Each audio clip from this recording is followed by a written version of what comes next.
सबसे पहला और सबसे इंपॉर्टेंट चीज हमें ये समझना होगा, डेट्स क्या कितना सुनना है कितना नहीं सुनना है, ये प्रेरोगेटिव होता है ऑनरेबल कोर्ट का, ये प्रेरोगेटिव होता है जज साहब का। We can not as per our own whims and fancies decide the dates. मगर आज क्या हुआ कोर्ट में ये मैं आपको बता देती हूँ। अल्टीमेटली इट वाज स्टार्टेड, सुबह जब ये शुरुआत हुई इस केस की, तो महराज मलिक जी की तरफ से हमारी जो लीगल टीम को लीड कर रहे हैं सीनियर काउंसिल राहुल पंत जी, उन्होंने बड़े सशक्त तरीके से अपने पॉइंट्स रखे। उन्होंने जब अपने पॉइंट्स कंक्लूड करे उसके बाद मुजफ्फर खान जी ने अपने पॉइंट्स रखे and ultimately approximately bye 1 o'clock हमने अपने आर्ग्यूमेंट्स कंक्लूड करे। जज साहब ने अपने ऑर्डर में भी शायद यही लिखवाया है that we have wrapped up the case on behalf of Mehraj Malik. हमने महराज मलिक की तरफ से जो भी दलीलें देनी थी वो दे दी हैं एंड हमारी एक सबमिशन है कि अब कुछ केस लॉज जो हमने सबमिट करने थे वो हमने जज साहब को बता दिया है।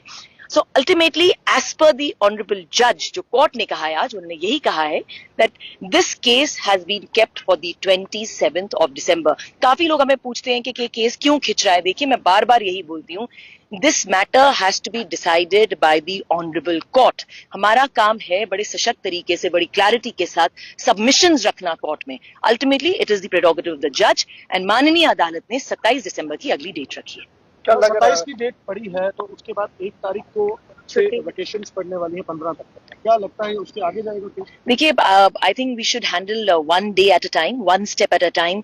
कोई भी अजम्पशन मैं नहीं करना चाहती। क्या होगा 27 को ही पता चलेगा। बट अल्टीमेटली ये जरूर कहती हूँ कि 27 को अब हमारी तरफ से महराज मलिक जी की लीगल टीम की तरफ से कोई सबमिशन नहीं होगी। ऑफकोर्स रिबाटल अगर होगा तो of course we are going to rebut, और हमने कुछ केस लॉ के जो सबमिशन है, एक बंडल है, वो हमने माननीय अदालत को सौंपना है, दैट्स ऑल। और उसके बाद दूसरी साइड जो है अपना बेसिकली 27 को दूसरी साइड ही स्टेट ही अपनी साइड रखेगी, अपना कंटेंशंस रखेगी। 27 दिसंबर को क्या महराज मलिक को यहाँ पे पेश किया जाएगा हाई कोर्ट? नहीं, नॉट एट ऑल, ऐसा कुछ भी नहीं है। माननीय जो अदालत है वो सुनेंगी, स्टेट की बात सुनेंगी, ऐसा कुछ भी नहीं है। डोडा कॉन्स्टिट्यूंसी के लोगों के लिए क्या कुछ मैसेज रहेगा? डोडा कॉन्स्टिट्यूंसी के लोगों के लिए मेरा एक ही मैसेज रहेगा कि कुछ रूमर्स जो हैं आप लोगों तक पहुंचते हैं कि डिले हो रहा है, इस तरह की डेट नहीं ली, उस वाली डेट, वो वाली डेट नहीं ली। तो मैं आप लोगों को क्लियर करना चाहती हूँ आपके माध्यम से डोडा कॉन्स्टिट्यूंसी के लोगों को कि यू हैव टू अंडरस्टैंड कि ये केस जो है महराज मलिक जी का वो कोर्ट में है, माननीय अदालत डिसाइड करती है क्या डेट होगी क्या नहीं होगी, उन्हें कितना सुनना है कितना नहीं सुनना है। मगर आप हमेशा से पॉजिटिव रहें और आगे भी पॉजिटिव रहें। बहुत अच्छे तरीके से, बेहतरीन तरीके से महराज मलिक जी की लीगल टीम को लीड किया राहुल पंत जी ने। उन्होंने अपने आर्ग्यूमेंट्स आज रखे और बाकी सबमिशंस मुजफ्फर खान जी ने रखी एंड कंक्लूडिंग जो एक आर्ग्यूमेंट था वो एडवोकेट शेख शकील अहमद जी ने भी रखा।